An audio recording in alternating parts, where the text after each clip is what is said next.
এগুলো সাগরের ভিতরে মাছ ধরে, মাছ ধরতে গেলে প্রচুর তুফান রোলিং হয়, এর ভিতর থেকে মাছ ধরে নিয়ে আসে করে। এই যে সাগরের যে শুটকি মাছ পাওয়া যায়, সাগরের যে শুটকি মাছ পাওয়া যায়, এইগুলো আর কি এই ট্রলার বা এই বোটগুলোই ধরিয়ে আনে জালিরা। এর থেকে জালিদের নির্বাহ কাজ চলে বা মানে জীবিকা সবকিছু এর উপরেই চলে। 5 থেকে 5.5 মাস আর কি ওদের থাকা পড়ে।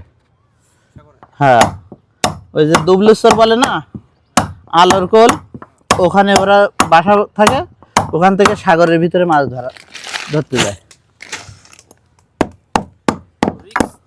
প্রচুর রিস্ক, মানে সাগরের বলে কুল কিনারা নাই, না গেলে দেখলি বুঝতে পারবেন না, এতই মানে দুই সাইডে শুধু নদী, পানি আর পানি।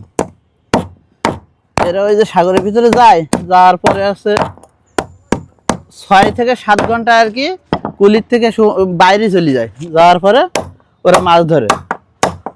ওই মাছ হঠাৎ করে মেঘ হইলে বা ঝড় বৃষ্টি হইলে ওদের আসতেও অনেক টাইমে অনেক সমস্যাও হয়, তার ভিতর দিয়ে ওরা মাছ ধরার কাজে বহুত বহুত দূরে চলে যায়। 6 থেকে 7 ঘন্টা, মনে করেন এখান থেকে মংলা টাংলায় এত দূরত্ব চলে যায় কুল থেকে।